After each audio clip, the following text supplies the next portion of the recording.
Dans cet épisode, nous allons enquêter sur 3 des histoires de magie et de sorcellerie les plus morbides d'Europe. Vlad l'Empaleur, Richard III et Attila le Hun sont des figures quasi mythiques. Nous sommes fascinés par les méfaits des empereurs romains et des hordes vikings. Mais c'est facile d'oublier que ces gens et leurs victimes ont réellement existé.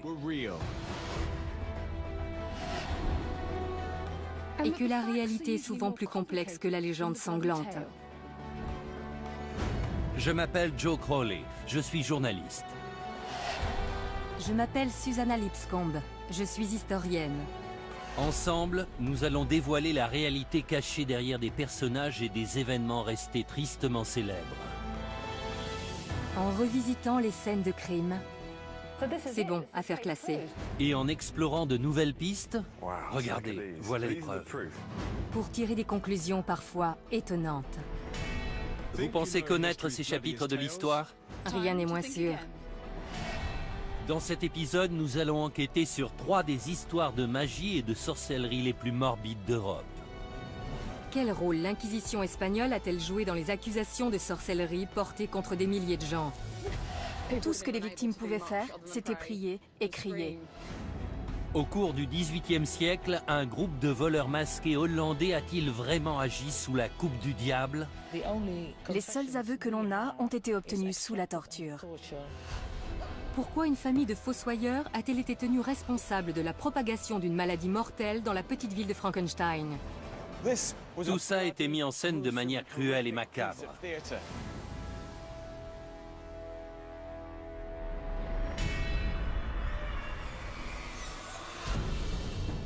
Novembre 1610. 30 000 personnes se rassemblent dans le nord de l'Espagne pour assister à l'exécution d'un sabbat de sorcières.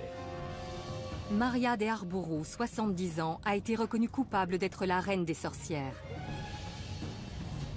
Elle est accusée de diriger le sabbat du village de Zugarramurdi, d'avoir tué des nourrissons et de vénérer le diable. Des mois durant, Maria et le reste de son assemblée étaient aux mains de la redoutable Inquisition espagnole. Au terme de cet interrogatoire, 6 d'entre eux vont être condamnés au bûcher et brûlés vifs. Mais Maria et les autres étaient-ils réellement coupables ou étaient-ils victimes d'une conspiration de l'Inquisition? Dans un recoin des Pyrénées, à 360 km de Madrid, se trouve le village isolé de Zugarramurdi. Au début du XVIIe siècle, ce village a été la cible d'une des organisations les plus redoutées, l'Inquisition espagnole.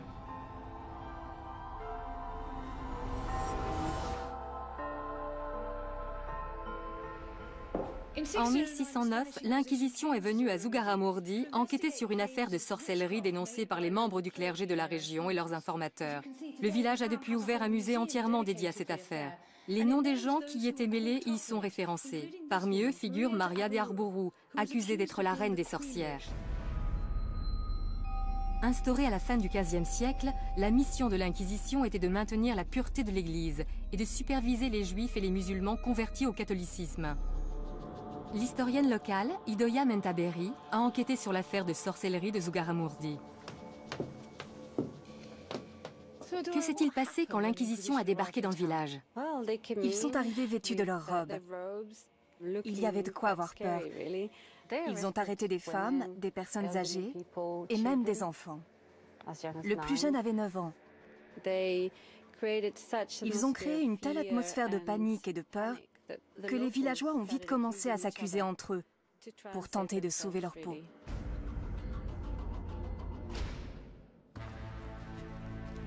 Maria de Arbourou s'est retrouvée au cœur de ces accusations.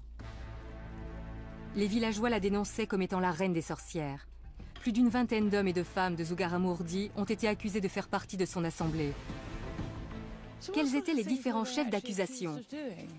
D'avoir mangé des cadavres, de voler et d'enlever les enfants. Les sorcières devaient suivre un rituel d'initiation. Elles recevaient un crapaud qu'elles devaient habiller et chérir comme un animal de compagnie. Si elles s'en occupaient mal, le crapaud les dénonçait au diable. C'est incroyable. Les gens croyaient vraiment à ce genre d'histoire? C'est difficile à croire. Ces histoires fantasques ont suffi à les faire livrer aux mains de l'Inquisition. Ils ont été jetés dans la prison secrète, détenus par les inquisiteurs, torturés et accusés de sorcellerie.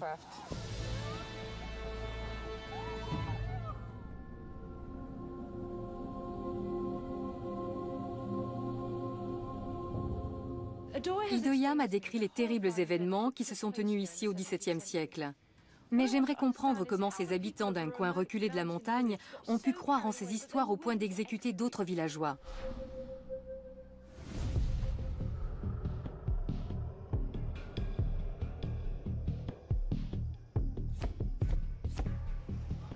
Quand on pense à l'Inquisition, on a souvent en tête des images de prêtres fanatiques vêtus de robes noires et déterminés à exterminer les hérétiques et les sorcières. Bien entendu, l'histoire est rarement aussi simple. Je me dirige vers le donjon d'Amsterdam, un site très touristique, pour y apprendre tout ce qu'il y a à savoir sur cette fameuse organisation. Pour ce faire, j'ai fait appel au professeur Thomas O'Connor, un spécialiste de l'Inquisition. Parlez-moi de Zugarramurdi. Quel rôle l'Inquisition a-t-elle joué dans ce village? Alors que la situation était déjà délicate, les inquisiteurs sont arrivés et ont mis de l'huile sur le feu. Il y a toujours eu des histoires d'accusations de sorcellerie, mais quand l'Inquisition intervenait, tout avait tendance à s'amplifier. Le nombre de dénonciations se multipliait. Un vent de panique générale se mettait à souffler. Cependant, il est intéressant de savoir que les avis sur la question étaient partagés au sein des inquisiteurs. C'est vrai? 2 d'entre eux avaient une opinion bien tranchée sur la marche à suivre, mais le 3e émettait quelques réserves. L'inquisiteur en question se nommait Alonso de Salazar Frias. C'était un avocat particulièrement cultivé. Il voulait distinguer les faits réels de ce qui relevait de l'imagination de la personne accusée de sorcellerie. Au sein même de l'Inquisition, certains parlaient déjà de pacte avec le diable, d'hérésie et de damnation. Il tenait à prendre assez de recul pour ne pas se laisser embarquer dans l'hystérie collective. Cette frénésie touchait non seulement la commune de Zugarramurdi, mais aussi les inquisiteurs présents lors des événements. À Zugarramurdi, Salazar était l'inquisiteur le moins gradé, mais sa méthode de raisonnement a tout de même eu un impact important. Il avait vu que la commune était prise d'hystérie collective et que ça les poussait à inventer toutes sortes d'histoires. Exactement. Il a introduit les notions de scepticisme et de doute dans le processus de jugement. Il a fait évoluer les poursuites pour sorcellerie en Espagne. Grâce à Salazar, les inquisiteurs étaient encouragés à ne plus se reposer uniquement sur les dires des victimes, mais à trouver des preuves concrètes avant d'emprisonner leurs suspects. Les détails sur le fonctionnement de l'Inquisition espagnole sont fascinants, mais cela ne suffit pas à résoudre l'énigme de Zugarramurdi. La sorcellerie était considérée comme un acte d'hérésie mineur. Mais malgré la présence d'un inquisiteur aussi moderniste que Salazar, plusieurs personnes ont été condamnées au bûcher.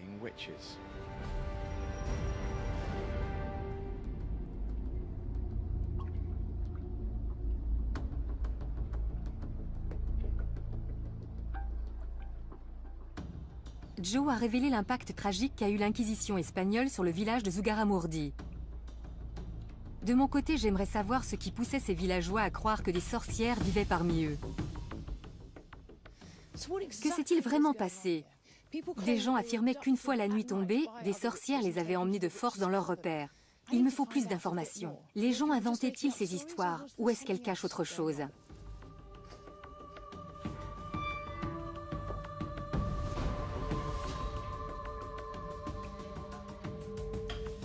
Je compte sur l'aide du professeur Peter Kinderman, psychologue clinicien, pour m'expliquer comment de telles accusations voient le jour et ce qui poussait les gens à y croire aussi facilement. D'après les témoignages, c'est dans ces caves que les sorcières se réunissaient. Cet endroit est assez fabuleux, n'est-ce pas?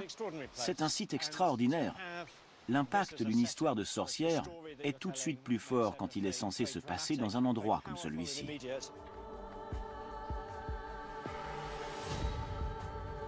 Une fois lancée, une rumeur est difficile à stopper. L'histoire nous dit que ces sorcières enlevaient des gens la nuit et les emmenaient dans ces caves où avait lieu leur assemblée. Mais on ne sait pas exactement ce qu'il se passait après. Pour commencer, il faut garder à l'esprit qu'à cette époque, les histoires de sorcières, de démons, de vie après la mort faisaient partie du quotidien des gens. Comme les téléphones, les avions et les armes nucléaires font partie du nôtre aujourd'hui. Les gens expliquaient ce qui leur arrivait à partir des connaissances qu'ils avaient du monde. La peur d'être torturés et brûlés vifs poussait les habitants de Zugarramurdi à émettre de folles accusations sur leurs voisins. Les gens vivaient dans la terreur. Il suffisait qu'un suspect interrogé finisse par avouer en impliquant une ou deux autres personnes pour que les accusations se multiplient. Ce phénomène ne se limitait pas à Zugarramurdi. Dans toute la région, plusieurs villages se sont mis à dénoncer des pratiques de nature satanique. Le cadre idyllique de la montagne s'est alors transformé en un lieu de cauchemar. Certaines personnes parlent d'hystérie collective. Pensez-vous que cela puisse expliquer ce qui s'est passé ici? Le terme d'hystérie collective sous-entend que ces personnes étaient dérangées ou malades. Je ne pense pas que ça a été le cas. De nos jours, accuser quelqu'un de sorcellerie passe pour de la démence. Mais si on appelle les services secrets parce qu'on suspecte son voisin de fabriquer des bombes, cela nous paraît normal. Donc il ne faut pas trop rationaliser les faits. Ces gens ont réagi dans la panique. Les conséquences étaient terribles dans les deux cas. Être possédé par le diable et perdre son âme faisait bien plus peur aux gens qu'on ne peut l'imaginer aujourd'hui. D'un autre côté, l'idée de faire l'objet d'une enquête, puis d'être torturé et brûlé vif en public, n'était pas plus réjouissante.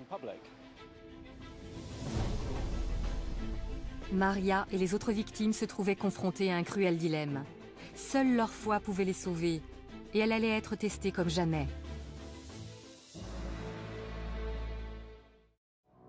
L'enquête menée par l'inquisiteur Alonso de Salazar a abouti à la libération de plusieurs suspects. Mais Salazar ne pouvait tous les sauver. Maria de Arbourou et 5 autres personnes ont été jugées coupables.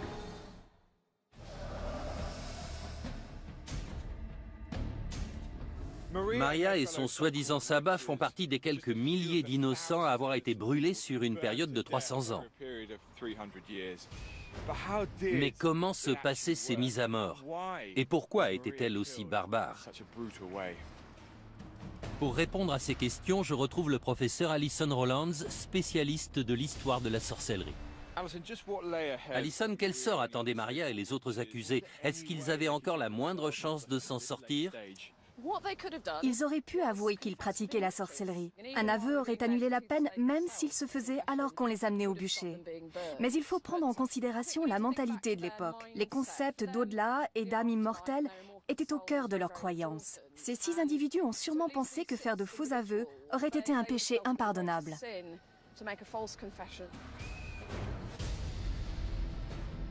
En refusant de choisir la facilité, Maria a définitivement scellé son destin.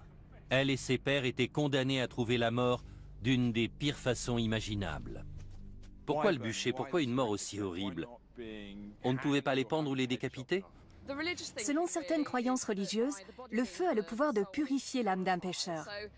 Même si ça peut paraître assez tordu, brûler les personnes accusées de sorcellerie était vu comme une façon de sauver leur âme. J'imagine à quel point ça doit être horrible de voir les flammes se répandre et commencer à brûler. La douleur doit être insoutenable tant qu'on reste conscient. C'était l'une des sentences les plus cruelles. À mon avis, les inquisiteurs pensaient que la menace du bûcher suffirait à convaincre les gens d'avouer. Mais ce n'était pas toujours le cas. Donc ils devaient mettre leurs menaces à exécution. Je ne suis pas sûr de vouloir la réponse à cette question, mais est-ce que ces gens sentaient la mort arriver? Combien de temps se passait-il avant qu'ils ne succombent aux flammes?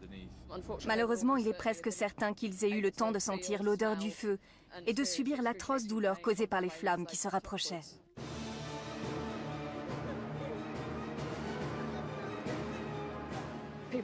Ils étaient debout, attachés. Tout ce qu'ils pouvaient faire, c'était prier et crier.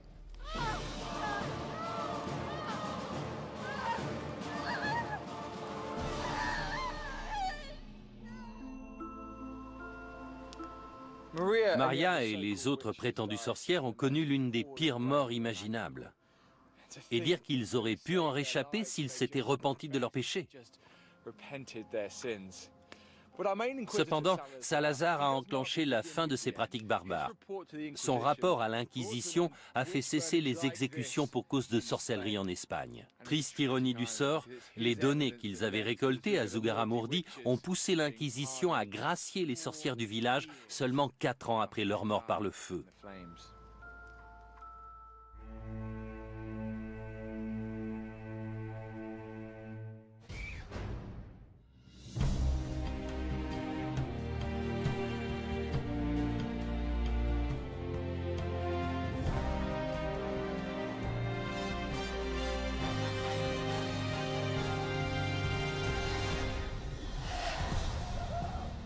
11 mai 1772. Józef Kirchhoffs, chirurgien aisé et fervent croyant, est sur le point de connaître une mort violente par pendaison. Il a été reconnu coupable d'être à la tête d'un groupe de bandits sans pitié obéissant aux ordres du diable en personne. Leur nom, les Bockenriders.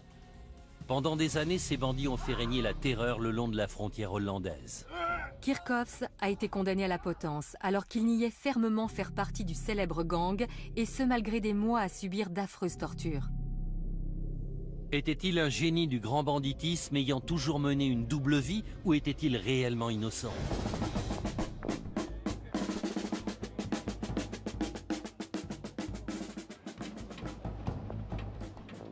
Les festivités qui ont lieu tout autour de moi sont organisées en l'honneur des héros du folklore hollandais, les Bockenriders. Bockenriders signifie les cavaliers du bouc. Les représentations de ces personnages sont nombreuses.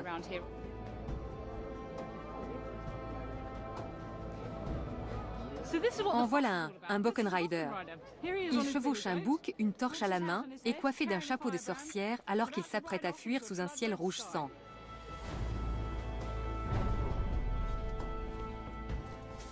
De nos jours, beaucoup de gens voient les Bockenriders comme des justiciers, une sorte de version hollandaise du légendaire Robin des Bois. Cependant, les études contemporaines les décrivent comme un violent groupe de voleurs sans foi ni loi qui n'hésitaient pas à prendre pour cible les prêtres et leurs églises. Au centre de ces récits se trouve l'arrestation du médecin local, le docteur Józef Kirchhoffs, en 1771. Il était accusé d'être à la tête de ces opérations. Mais était-il un justicier à la Robin des Bois ou un malfaiteur sous la coupe du diable ?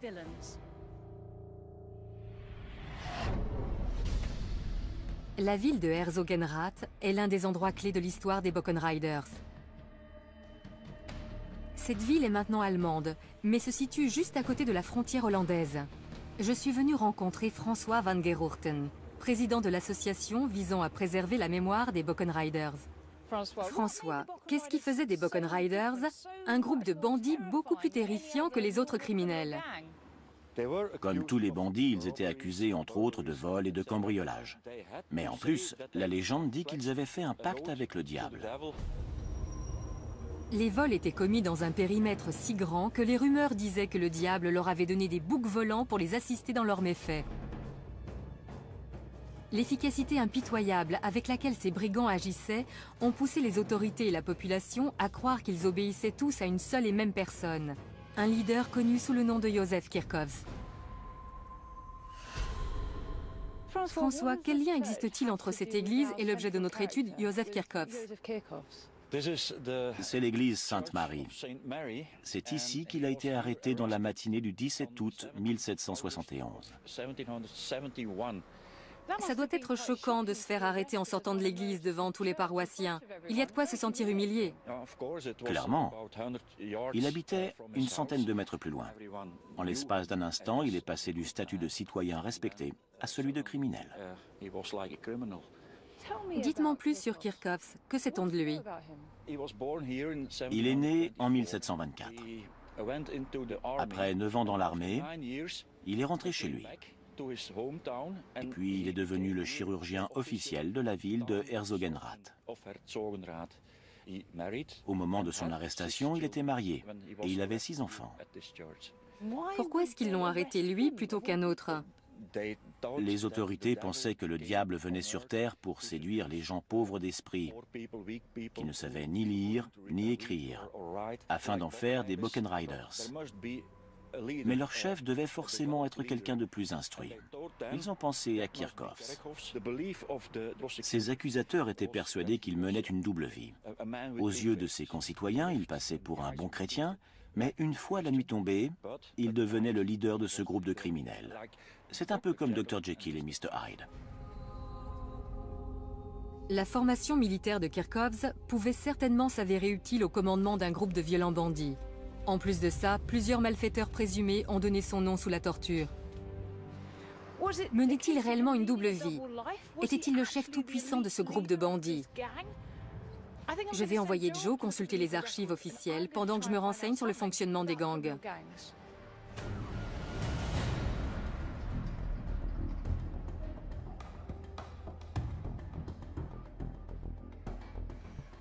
L'histoire de Joseph Kirchhoffs et des Boken Riders est empreinte de mythes et de légendes. J'aimerais démêler le vrai du faux. Et le meilleur moyen d'y parvenir, c'est de consulter les archives officielles. Après tout, il semblerait logique que la torture et l'exécution d'un homme aussi respectable que Joseph Kirchhoffs aient fait l'objet d'un rapport écrit. Les originaux des documents officiels concernant Kirchhoffs et les Boken Riders sont conservés à Maastricht, dans une ancienne église. Cette dernière abrite dorénavant les archives historiques de Limbourg. L'archiviste Truus van Roy-Rox a étudié ces documents cruciaux en détail. S'il y a une personne qui peut m'aider à percer le mystère de cette histoire et faire éclater la vérité au grand jour, c'est elle. Il y a beaucoup de légendes au sujet des Boken Riders. Quelles conclusions peut-on tirer des documents de l'époque? Quels sont les faits? On a là les comptes rendus des tortures infligées aux prisonniers soupçonnés de faire partie de ce groupe de malfrats.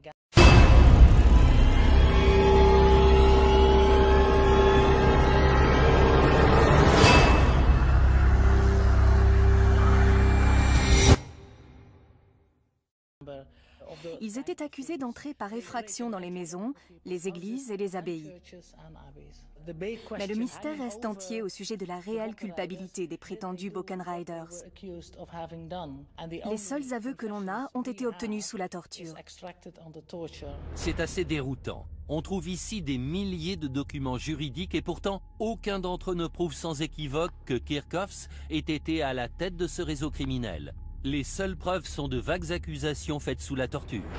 Est-ce qu'il y a des documents qui nous parlent un peu de Joseph Kirchhoffs et de son histoire personnelle? On a une description de lui dans une lettre de recommandation. Elle a été écrite en 1752, quand il était encore sergent dans l'armée. Elle dit qu'il était non seulement un chirurgien très talentueux, mais aussi un homme respecté et très croyant. Les gens n'en revenaient pas quand il a été arrêté. Ça semble un peu tiré par les cheveux qu'un homme aussi sympathique et attaché aux valeurs du christianisme se retrouve à la tête d'une cruelle organisation de malfaiteurs. Oui, il n'y avait aucune preuve concrète de sa culpabilité. Il avait seulement été dénoncé par d'autres suspects passés sous la torture. Clairement, la façon dont ces aveux ont été extirpés pose problème. J'aimerais en savoir davantage sur la nature de ces tortures. Le château où elles ont eu lieu existe toujours. On peut aller voir si vous voulez. Je visualiserai mieux. Ça ne fait aucun doute.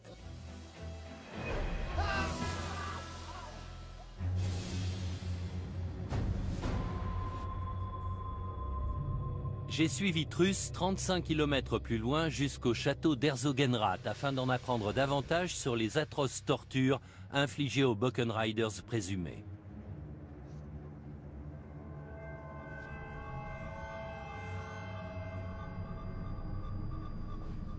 Regardez-moi tout ça. Comment ces effrayants outils étaient-ils utilisés? Il commençait avec les poussettes, d'abord sur un pouce, puis sur les deux.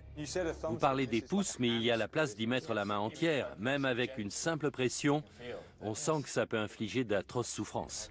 Et si ça ne suffisait pas à les faire parler, il passait au brodequin.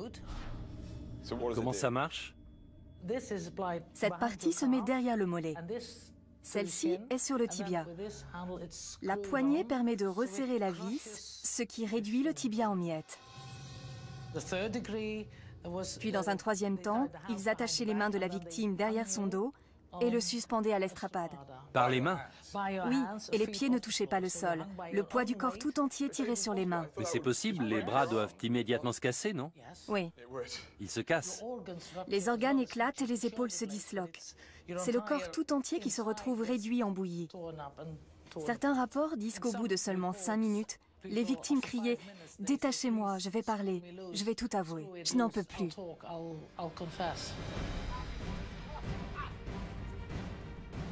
Des douzaines de membres présumés des Buchan Riders ont été torturés dans ces lieux et ont rapidement avoué leurs crimes. Mais pas Kirchhoffs. Il disait à ses tortionnaires « Messieurs, vous pouvez réduire mon corps en miettes, je n'ai rien à avouer ». Respectait-il la loi du silence ou était-il véritablement innocent?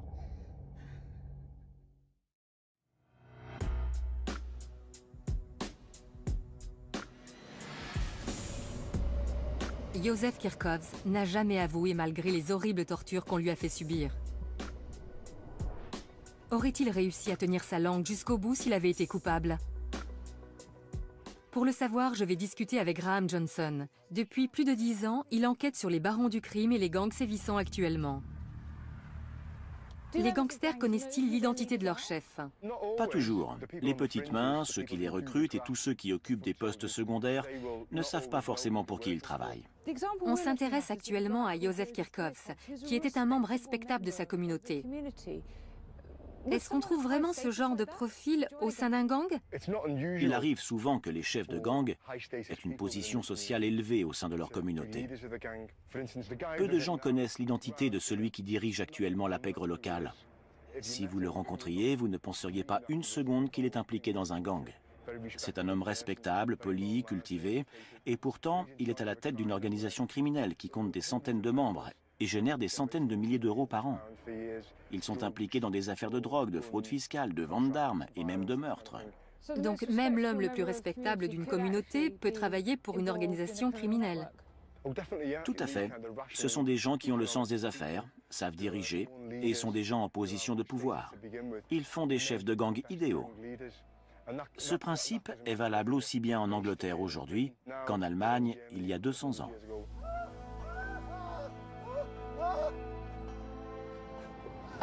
Quand je suis arrivée à Deptford, j'étais persuadée qu'un père de famille très croyant comme Józef Kirchhoffs ne pouvait en aucun cas être à la tête des Buchan Riders. Pourtant, les gangs d'aujourd'hui opèrent au sein de leur communauté dans le plus grand secret. Si Józef pouvait garder le silence sous la torture, peut-être était-il capable aussi de mener de front une vie de famille et la direction d'une organisation criminelle.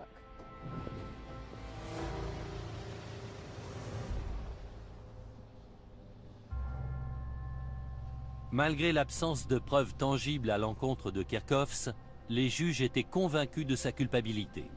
Après des mois de torture, le verdict est finalement tombé. Il a été condamné à mort. Sa sentence a été prononcée oralement dans cette pièce. Juste ici. Ici même, oui. C'est vrai? Il a été condamné à la pendaison pour 9 cambriolages. C'est tout ce qu'ils ont trouvé à lui reprocher après toutes ces tortures. 9 cambriolages sur une période de 9 ans. Rien à voir avec le casier judiciaire d'un baron du crime. Est-ce qu'on sait comment s'est déroulée l'exécution? Oui, on a le compte-rendu détaillé. Je vous le lis. Ils ont alors conduit Kirchhoffs sur la place publique où la potence avait été érigée. À 11 h du matin, le bourreau lui a passé la corde autour du cou. D'une voix tremblotante, il a crié « Jésus, j'ai vécu pour toi, je meurs pour toi ».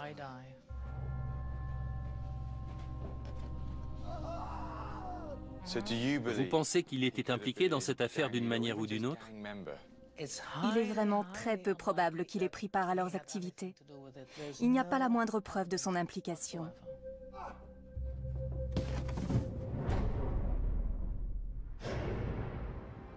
Kirchhoffs n'a pas été la seule victime. Plus de 350 Buchan Riders présumés, hommes et femmes confondus, ont été pendus, laissés pour morts sur la roue ou brûlés vifs. La torture est au cœur de cette légende sanglante. Le problème majeur face à cette pratique, c'est qu'on n'a aucun moyen de vérifier la véracité des aveux. Bon nombre de personnes victimes de telles souffrances finiraient par cracher le morceau, qu'ils soient réellement coupables ou pas. Le plus fascinant, c'est que Kirchhoffs n'a jamais avoué. Même si Suzy a des arguments valables pour le suspecter d'avoir été à la tête des Buchan Riders, je n'arrive pas à y croire.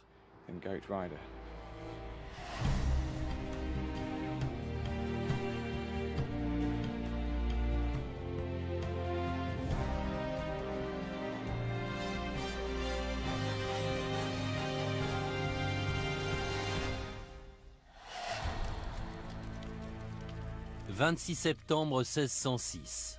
Depuis des décennies, Wenzel Forster et sa famille sont les fossoyeurs de leur commune. Mais ce jour-là, c'est à leur porte que la mort a frappé.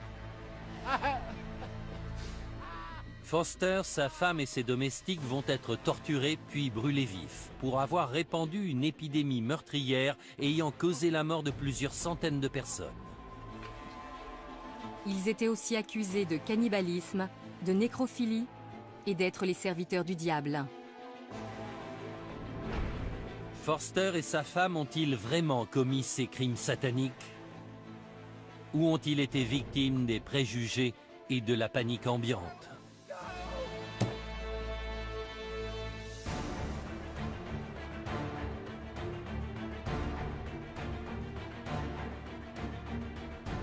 J'ai fait le voyage en Europe centrale pour en apprendre davantage sur la terrible légende de Forster.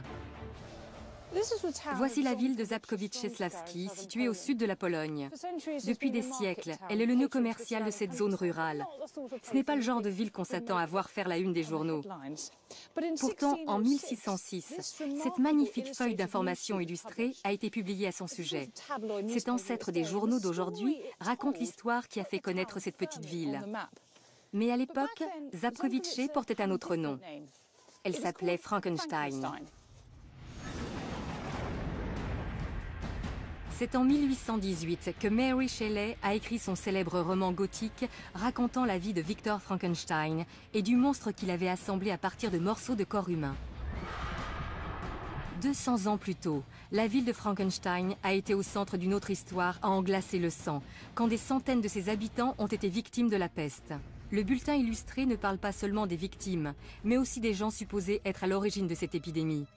La propagation de l'épidémie a été entièrement reprochée à une famille de fossoyeurs qui s'occupait du cimetière de la ville. Ce récit relate une incroyable histoire d'empoisonnement, de vol et de magie noire.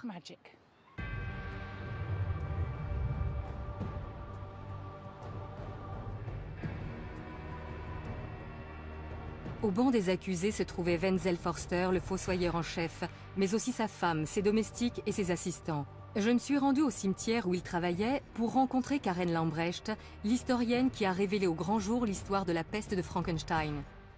J'ai avec moi un document témoignant des événements sordides ayant eu lieu à Frankenstein en 1606. Que décrivent exactement ces somptueuses illustrations ? Eh bien, on y voit les fossoyeurs en train de disperser le poison qui a causé l'épidémie. Forster a été accusé d'étaler une pâte faite à base de restes humains sur les poignées de porte du village afin de répandre la maladie. Mais ces allégations ne s'arrêtaient pas à celles d'empoisonnement. Que signifie cette image? Il n'était pas seulement accusé de tentative d'empoisonnement, mais aussi de meurtre rituel et de vol. Là, on voit un fossoyeur dévorant un enfant. C'est du cannibalisme. Ils maltraitaient les cadavres. Ils extrayaient les fœtus morts du ventre des femmes enceintes. Aucun détail n'est épargné. En tant que fossoyeur de la ville, Forster était chargé d'enterrer les victimes de la peste. Son accès immédiat aux cadavres a poussé les villageois à croire facilement à ses accusations. Ce que Karen vient de me dire est à la fois surprenant et choquant. On savait que des gens étaient accusés de sorcellerie dans toute l'Europe, mais ici on a accusé des fossoyeurs de répandre la peste. J'aimerais en apprendre plus sur l'idée que les gens se faisaient de la peste pour en avoir peur au point de persécuter ceux qu'ils pensaient responsables de sa propagation.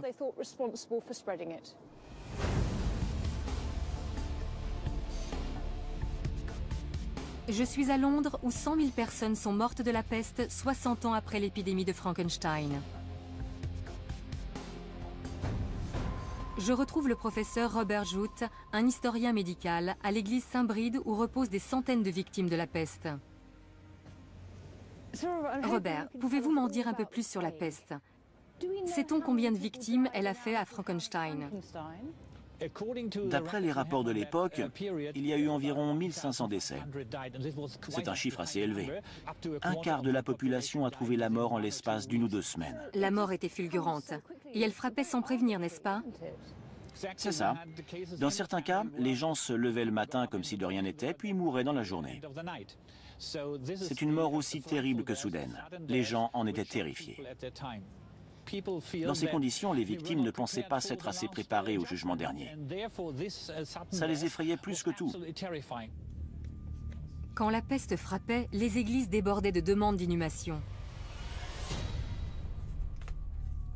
Il était impossible d'enterrer tout le monde convenablement. Regardez ça.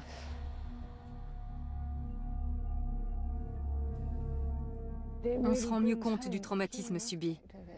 Absolument. La plus grande peur des gens était de ne pas être enterrés individuellement et de finir dans une fosse commune. On peut comprendre que l'idée d'être enterré au même endroit que des centaines d'autres victimes les ait terrorisés. Il n'était plus qu'un corps sans identité. Exactement. Les ossements sont éparpillés un peu partout. C'est typique d'une fosse commune creusée lors d'une épidémie de peste au XVIIe siècle. En voyant tout ça, je comprends un peu mieux pourquoi les habitants de Frankenstein étaient aussi terrifiés par la peste au XVIIe siècle.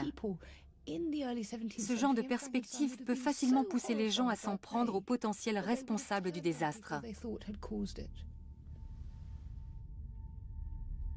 Mary Shelley a rendu le nom de Frankenstein mondialement connu. Mais les événements qui ont eu lieu dans la ville auraient aussi pu suffire à inscrire ce nom au panthéon de l'horreur.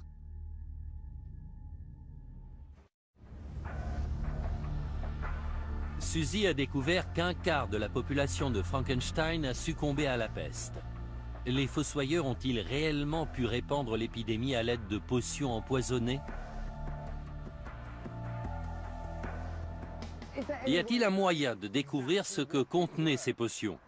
Bien entendu, les autorités de l'époque ne disposaient pas de laboratoires médico-légaux où les faire analyser.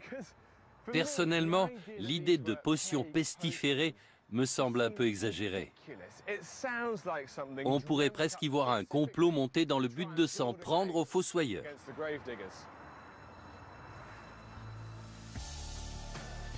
Les voisins de Forster étaient persuadés qu'au lieu d'enterrer les morts, ils se servaient de leurs cadavres pour concocter une potion donnant la peste. C'est génial ici. Je vais m'entretenir avec le chercheur Jürgen Mischke pour découvrir ce que fabriquaient les Forster. Jürgen, l'idée qu'on puisse concocter une potion à partir de restes humains me semble loufoque. Comment en est-on arrivé là? Je vais peut-être vous surprendre, mais les médicaments à base de restes humains étaient monnaie courante du XVIe au XVIIIe siècle. Au début du XVIIe siècle, les gens pensaient que les médicaments à base de cadavres en bonne santé étaient particulièrement efficaces. Et en plus de soigner les maladies, ces remèdes étaient censés donner l'énergie du mort aux patients. Quelle partie du corps était utilisée? D'après les documents scientifiques de l'époque, 24 parties du corps peuvent être récupérées pour en faire des remèdes. La graisse, la peau, le crâne et les os en font partie. Les os étaient réduits en poudre et la peau bouillie pour en faire des médicaments contre toutes sortes de maux tels que l'épilepsie ou les migraines. Forster était-il le fournisseur de Frankenstein? D'où provenaient les cadavres?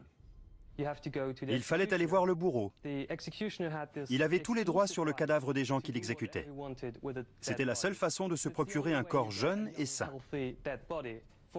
C'était un revenu complémentaire non négligeable pour les bourreaux.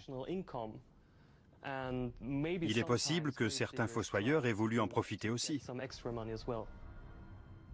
Est-ce que ces potions pouvaient aussi servir à répandre une maladie? Les autorités avaient interdit tout remède fait à partir du corps d'un malade ou d'une personne âgée parce qu'ils savaient que c'était plus risqué. Mais les fossoyeurs ont peut-être transgressé cette règle sans savoir que cela représentait un réel danger pour les patients. Quand on se fournit illégalement chez un fossoyeur, il y a forcément plus de risques. C'est fou de penser qu'on se soignait avec des restes humains. Si on y réfléchit un peu, le but est d'aider quelqu'un à survivre grâce au corps de quelqu'un qui est déjà mort. Les transfusions sanguines et les transplantations d'organes suivent aussi cette logique. C'est fascinant. Moi qui pensais que cette histoire avait été fabriquée de toutes pièces pour se débarrasser des fossoyeurs, et finalement j'apprends que la médecine actuelle fait appel aux mêmes méthodes. Officiellement, les fossoyeurs ne devaient pas être autorisés à fabriquer ce genre de remède.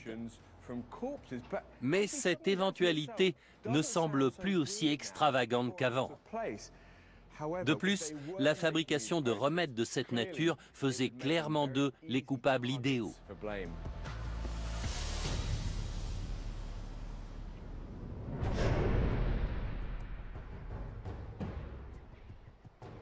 Joe a découvert que Wenzel Forster dirigeait peut-être un laboratoire clandestin de fabrication de médicaments à base de cadavres. Leur activité a pu être à l'origine de la propagation de la peste, même involontairement. Mais tout ça n'explique pas les autres sordides chefs d'accusation portés contre lui et son entourage. De retour en Pologne, je vais visiter avec Karen les cachots situés sous la mairie. C'est ici que les fossoyeurs sont censés avoir été retenus prisonniers. J'espère y découvrir pourquoi ils ont été accusés de vol, de cannibalisme et de nécrophilie. Ils étaient accusés d'être les serviteurs du diable. Il leur aurait ordonné de répandre le poison pour annihiler la population. Ils avaient surnommé les fossoyeurs les chiens de chasse du diable. Les fossoyeurs étaient souvent marginalisés par le reste de la population qui les associait à la mort. Cela faisait d'eux la cible facile d'accusations macabres. Ça paraît invraisemblable. Qu'est-ce qui poussait les gens à croire que les fossoyeurs étaient capables de telles horreurs? Comme ils vivaient dans un climat de terreur, les villageois étaient à cran. Les autorités locales se devaient d'agir. En plus de Forster et sa femme, 6 autres personnes ont été arrêtées et accusées de répandre la peste. Avec la communauté tout entière convaincue de leur culpabilité, ils n'avaient aucune chance de s'en sortir. Frankenstein voulait leur mort. Les autorités tenaient à obtenir des aveux de la part des fossoyeurs ainsi que les noms d'autres membres de leur famille impliqués. Les tortures qui leur ont été infligées pendant l'interrogatoire ont fini par les faire craquer. Le trajet vers l'endroit de leur exécution a débuté ici, dans les cachots de la mairie, où Forster et les autres avaient été emprisonnés et torturés. Ensuite, ils ont été transportés à travers toute la ville, installés en évidence sur une charrette pour que la population assiste à leur sentence et sache ce qui arrive aux gens coupables de tels crimes. Après tout, le but de cette mise en scène cruelle et macabre était d'être vu par le plus grand nombre possible d'habitants. Tout Frankenstein tenait au bon déroulement de cette exécution. Ils étaient persuadés que la mort de Forster et de son entourage mettrait un terme aux ravages de la peste. Voici les anciennes frontières de la ville. Les douves se trouvaient ici. Au moment où Forster et les autres les traversaient, ils étaient déjà couverts de blessures.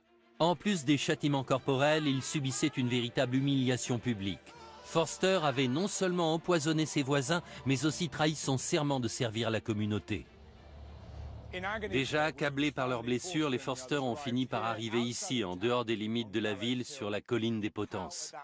À ce moment-là, ils devaient espérer que leur heure est enfin sonnée. Ce n'était pas le cas.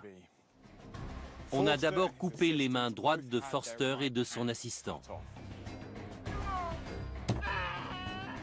Ensuite, les mains ont été clouées au pieu où ils seraient attachés pour mourir. Puis, pour le crime de nécrophilie, l'assistant de Forster a été castré. Prochaine étape, le bûcher. Forster et 3 autres fossoyeurs ont été attachés à des pieux. Les feux ont été allumés tout autour d'eux pour qu'ils meurent brûlés vifs.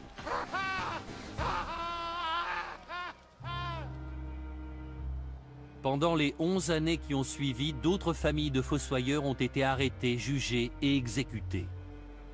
Parmi eux, un garçon de seulement 14 ans a été décapité.